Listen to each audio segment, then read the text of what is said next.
Well, a very good evening to you, and many thanks for tuning in EBN TV tonight. Welcome to the broadcast. It being the 9th of August, the year 2023, exactly 12 months down the line after Kenyans woke up very early in the morning to go and vote in the fifth government. It happened that the Kenya Kwanza government took the lead in the elections. President William Ruto had promised Kenyans several issues, or rather had promised to deliver on certain sectors. Well, to what extent do you think that his government has been able to deliver to its promises 12 months down the line? Talk to us through our social media at EBN TV and at Sammy Adika. We shall be taking a look on that and many more. Remember that he has been able to look at different issues, but then matters dialogue. The talks that seek to end the friction between the government and opposition has kicked off today, with the teams seeking a permanent solution to the raised issues of discussions.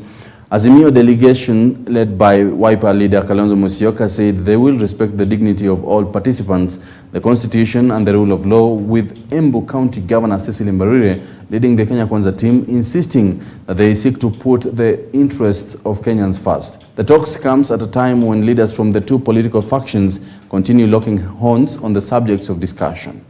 And number 4, ensure respect for the constitution and the rule of law. Number 5, we undertake to regularly and honestly update the people of Kenya on the developments throughout this process. And number 6, respect and uphold the dignity of all our participants and Kenyans in the dialogue. We shall not negotiate, and this is important for us, for any form of power sharing with the Kenya Kwanza Alliance, or put any personal interest ahead of the interests of our people. Fellow Kenyans, we ask for your continued prayers and support so that we may find a lasting solution to the challenges that bedevil our nation. May God bless Kenya. I'm here to represent our team leader, the Honorable Kimani Ichung'wah, who unfortunately got held up in Nyeri, and due to the bad weather he couldn't get to fly in time, but is now airborne. We expect that he should be here shortly. I'm Cecily Mbarire. I am the governor for Embu County, and I'm also the national chair of the UDA party, and a member of this team from Kenya Kwanza. I don't have a speech like my friend and colleague, Honorable Kalonzo Musyoka, but I'll just say that we are here as the Kenya Kwanza team because we know that our country is more important than any one of us. And we've been sent here by the President of the Republic of Kenya, Dr. William Samoei Ruto, to come and sit with our brothers to find a solution to the issues that are being brought on the table. We look forward to a truly consultative process, a fair dialogue led by the interests of the people of Kenya, and more importantly, guided by our mutual trust from both sides, and guided by our constitution and the laws of Kenya. So we look forward to a great session today and in the future, and we hope that we can be able to seek solutions in the quickest way possible so that our country can continue to move forward. Thank you very much, and we are happy to be part of this process. And now, taking a look on the daily politics, President William Ruto has yet again insisted that he is not interested in any power-sharing truce between his government and the opposition. Ruto has insisted that the talks that have started today will only focus on improving the lives of Kenyans and not on personal gains. Ruto said this while concluding his 5-day tour in the vast Mount Kenya region. While launching a new hospital in Narumoru, the head of state has insisted that it's time to focus on improving the country's dilapidated economy. Ninawatangazia mapema mchana. Hii ya hasla hii Hiyo wasahau na wasahau. Kwa hii serikali hakuna handshake. Hii serikali hakuna nusu mkate. Kama kuna kazi imebaki ni kazi ya hawa vijana ndio tuwafanyie kazi. Si ndio? Si nyinyi kama wananchi mlimaliza kazi ya viongozi? Si tarehe 9 mlienda kupiga foleni? Mkachagua MCA, mkachagua wabunge, gavana, rais, mkamaliza. Kuna yenye mlibakisha? Si mlimaliza siku moja hiyo kazi yote? Sasa kazi ya viongozi wananchi walimaliza. Hakuna tena mjadala itafanyika ati kiongozi fulani apate chochote. Na sisi tumemwambia huyu rais wetu ametembea hapa mlima. Tumemkaribisha kama mfalme wetu. Na tumemhakikishia sisi tutaunga yeye mkono. Na tumemwambia yeye akae ngumu. Kuna watu walikuwa wanajaribu kumsukuma vile walisukuma Uhuru ati auziwe uoga na mtu ya kitendawili amlete kwa serikali. Mnaweza kubali? Na ameniongezea kazi ingine ya kuongoza mazungumzo ya kusema mambo 3 peke yake.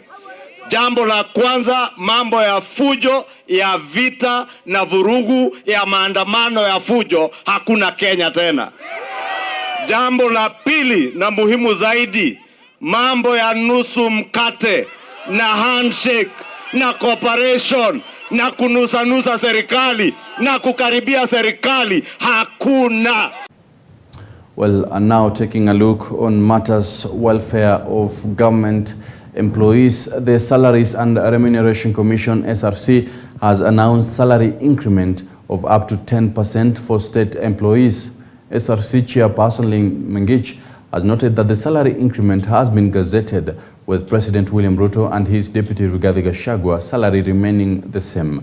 Cabinet secretaries will now earn 957,000 Kenya shillings from 929,000. The government will now spend 21.7 billion on salaries every month. According to Treasury CS Njuguna Ndung'u, the cost of living has forced the government to effect the salary increment in a bid to caution public servants. State corporations, most of them will be frozen because they are at an average of 89th percentile. But remember, what we have given you is an average. It doesn't mean they are all at 89th. Indeed, there are state corporations that are below 50th. So the amount that you saw there that we shared earlier means that for state corporations that are really way below, then there will also be a review on a case-by-case basis.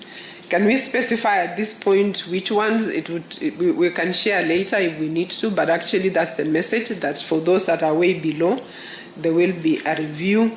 Commuter allowance is this being reviewed? No. The reason is a question about affordability. Yes, we do acknowledge that cost of living will impact all elements of remuneration, including commuter. However, we've been taken through the economic realities by the CS.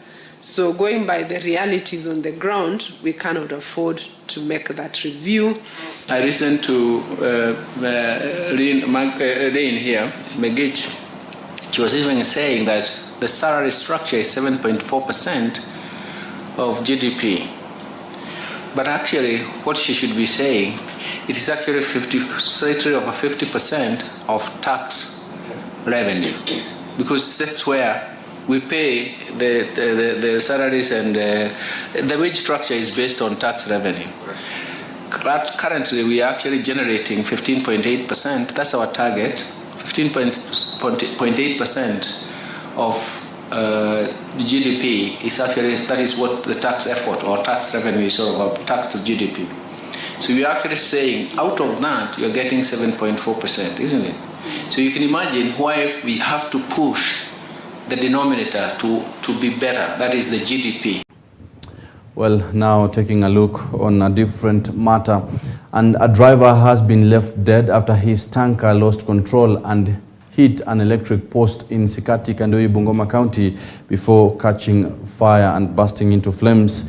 Well, the driver, or rather the trailer, is said to be heading to Malaba, is reported to have lost control at 6 a.m. in the morning, forcing the driver to avoid ramping into a matatu and hitting the electric pole. This is the second incident involving a trailer in Bungoma County yesterday after the area residents burnt a trailer that lost control and killed 2 students and leaving several injured in Bungoma town. Mbele yangu niliona trailer imeovertake ingine. Sekunde chache tu nikaanza kuiona ikianza kuyumba. Kama mita ngapi hivi tu nikaiona sasa inaanza kupiringika. Kwa tamira yangu sasa nikaiona Nissan yenye ilikuwa nyuma yangu ikanipitako tu kidogo, na nikaiona hiyo Nissan ikapinduka pia. Kuangalia mbele naona hii trailer sasa imeanza kupiringika. Na mimi kwa ajili ya bicycle pia mimi nikiangua mtaroni nikaanza kupiringika kidogo. Ikakata waya ya stima, nikaanguka karibu na waya ya stima. Hata nilikuwa nafikiri waya ya stima ndio inanichapa mimi. Lakini tena nikapiringika. Kuamuka tu hivi. Trailer imeanguka penye nimeamukia tu hapo. For those who went to school, you realize gravitational force is another factor. And also the mental status of a driver is an issue. And also an understanding of that, the mechanics of that vehicle. So these are the things that will determine what the results would be.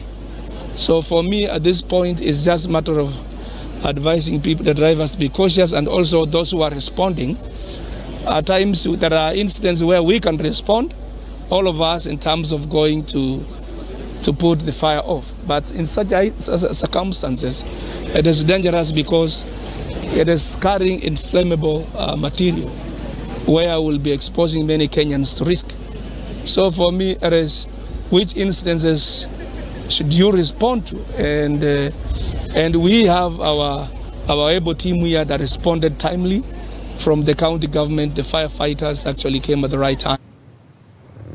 And farmers in Nyandarua County are counting huge losses following a surplus in the market, with the most affected being fresh produce farmers, as the prices dropped by over 70% in the last 1 month.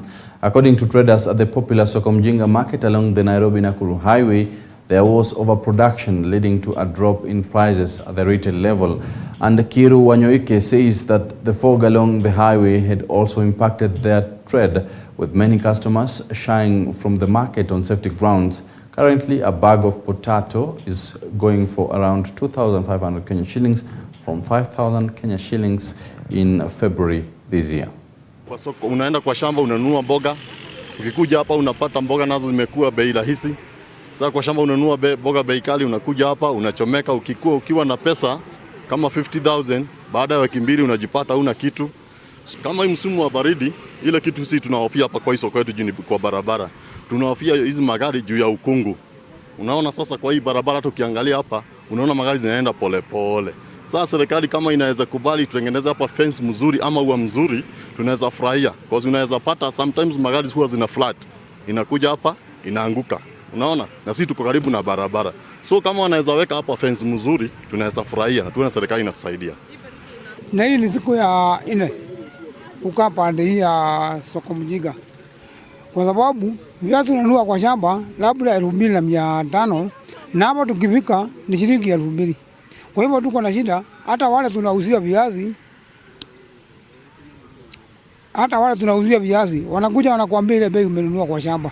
Sasa tuko na hiyo shida sana ya viazi, na ndio tukitaka kujua upande ya serikali, ndio hiyo shida imekuja, kwa sababu unga imekuwa bei kali sana. Kwa sababu unga kilo 2 ni shilingi 250 ama 220. Ukivuka upande ya sukari, sasa ni shilingi 250.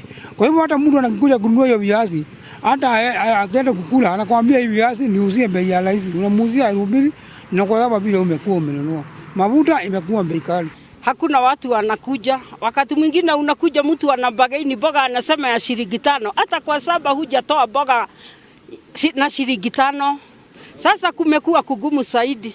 Lakini ninaona vile serikali iko, kama vile kulikuwa na vita hapa na pale, ninaona hiyo imeleta shida.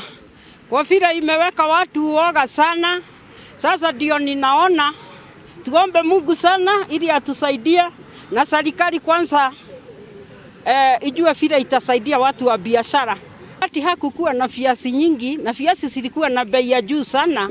kulikuwa hata kusuri, lakini saa hii chakula ni kingi sana, na sasa hakuna hata watu wa kununua na kumekuwa kugumu zaidi.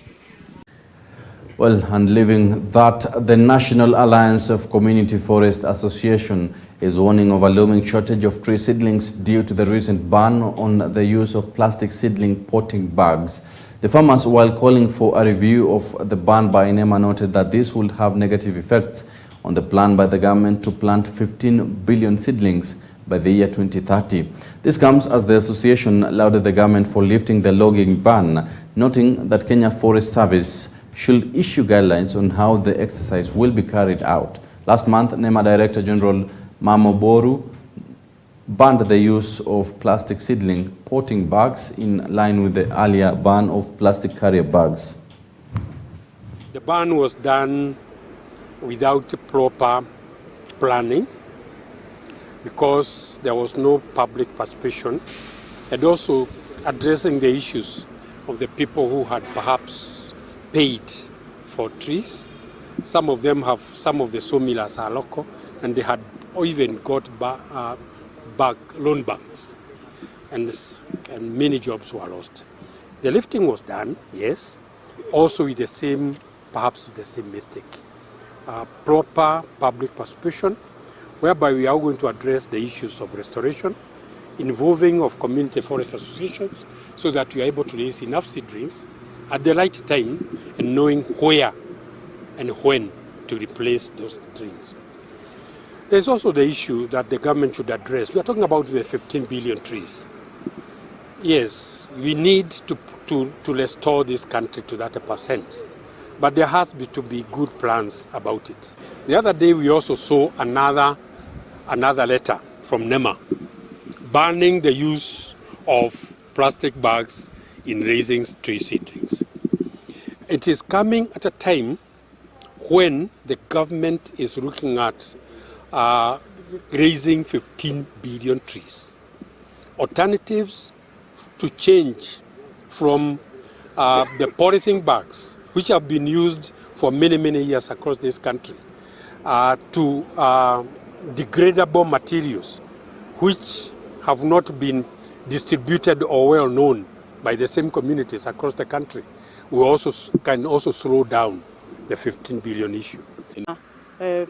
Felling plan ambayo imetolewa ya 5 years. So kama community CFA sisi tunaungana na serikali ya kwamba ukataji wa miti yenye imemachua na upanzi iendelee.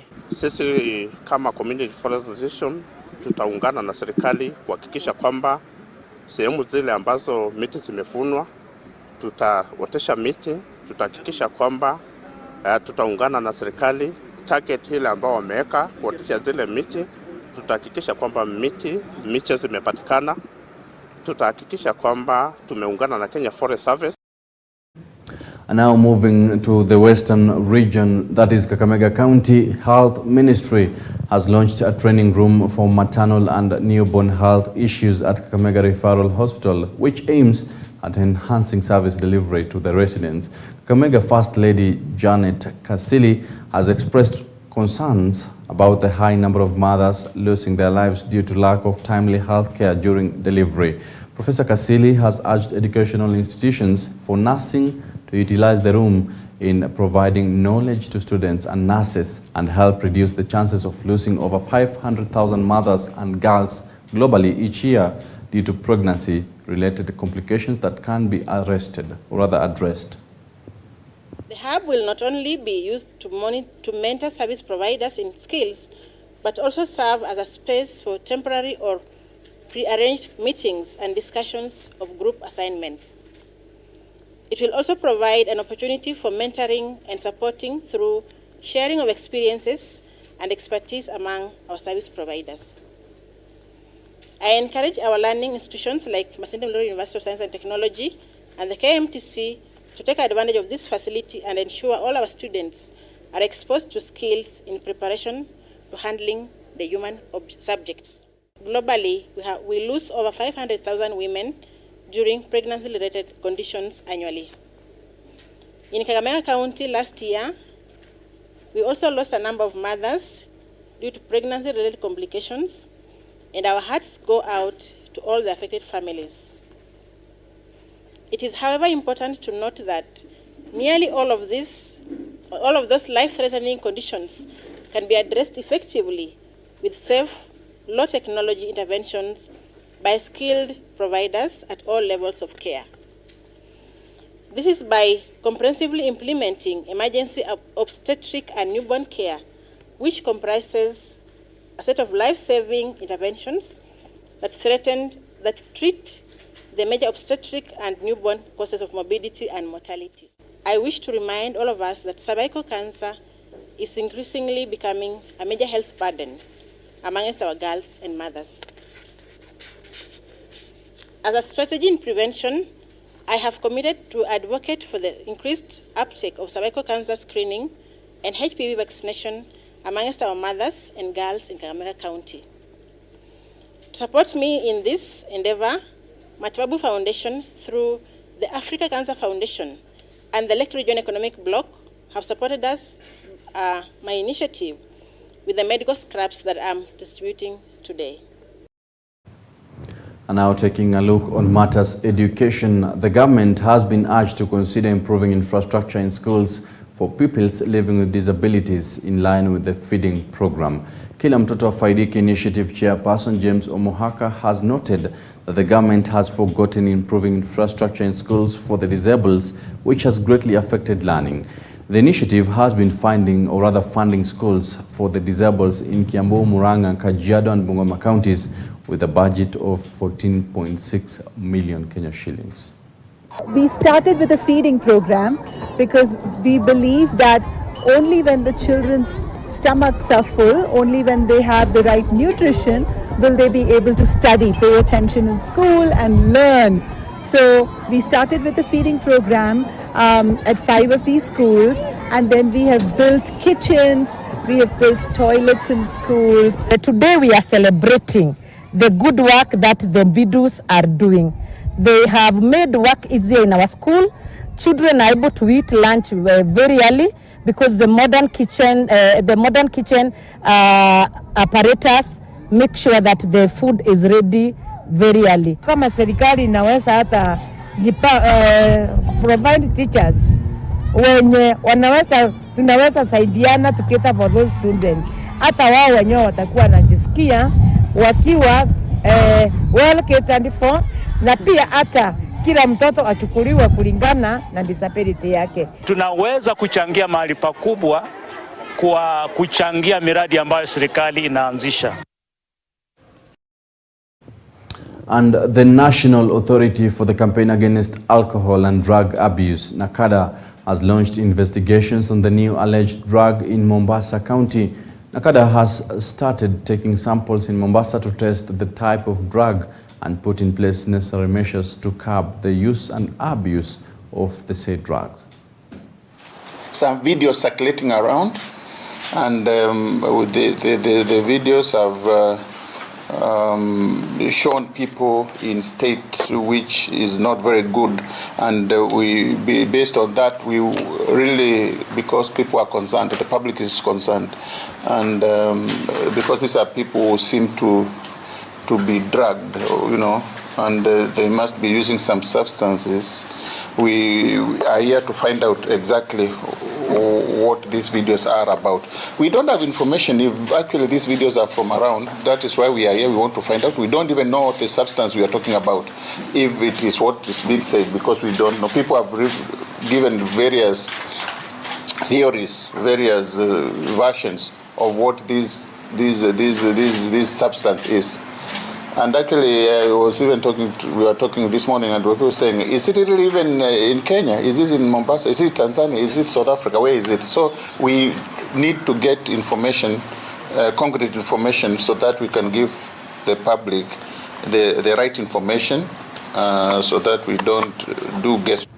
Well, and now shifting on a different issue, right there in Nairobi, Dandora area, 5 people are currently nursing serious gunshot injuries at Mama Lucy Hospital in Nairobi after a police officer is reported to have shot them at the famous Dandora Total Railway Cross. Witnesses said there was no any action that warranted the shooting for there was no robbery in progress. Contrary to their opinion, Kamukunji Sub-County Police Commander Francis Ngonge Kamau said the police were on patrol and noticed a robbery in progress, and when they challenged the three to stop, they withdrew their gun and engaged the police. However, the residents have insisted that the police officer might have shot innocent Kenyans, and police are trying to cover up the incident.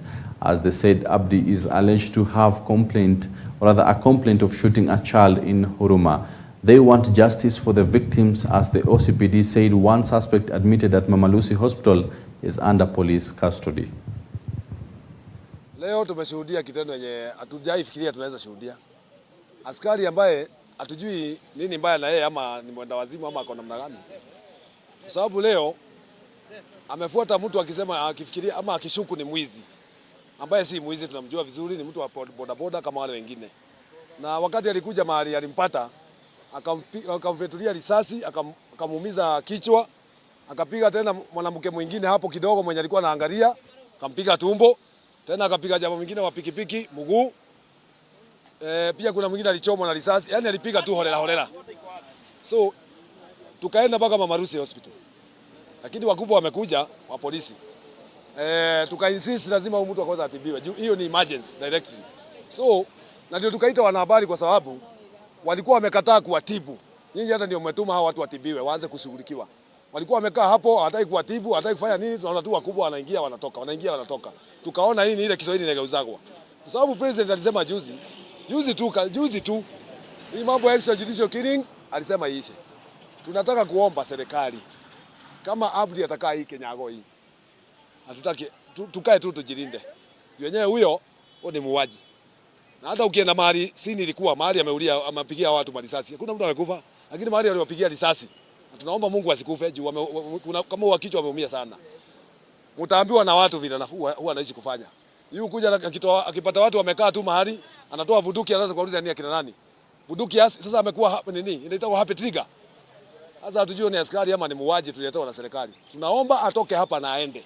Siku ya leo kitu kama saa 11 hivi ya mchana, askari yetu ambaye huwa ni undercover police officers wakiwa doria ile ya kuangalia usalama walipata distress call kuwa kuna watu wanaibiwa, na immediately wakateka action ya kukimbia penye kuangalia ni kitu gani watu wanafanya nini, na wakapata kuwa kuna watu walikuwa naibiwa simu na vijana watatu. Immediately wakachukua action, lakini katika ile hali ya kutaka kuchallenge hao ndio wasimame, mmoja wao akatoa bunduki, ikalazimisha askari wetu kutoa bunduki na kupiga mmoja wao. Lakini unfortunately wakati hiyo commotion yao na wengine walikuwa wanapiga risasi zao, ikawa kuna exchange ilitokea between askari na hao magaidi. Kwa bahati mbaya katika ile kukabiliana kuna watu kadhaa waliumia, walijeruhiwa na risasi, na so far tuko na record ya watu 5 ambaye walipelekwa na majeraha ya risasi kule Mama Lucy, na sasa wako hospitali wanahudumiwa. Well, that right there marks the end of our bulletin tonight. Many thanks for tuning in. EBN Prime Edition right here with me, Sammy Adika. Until next time, do have a good night.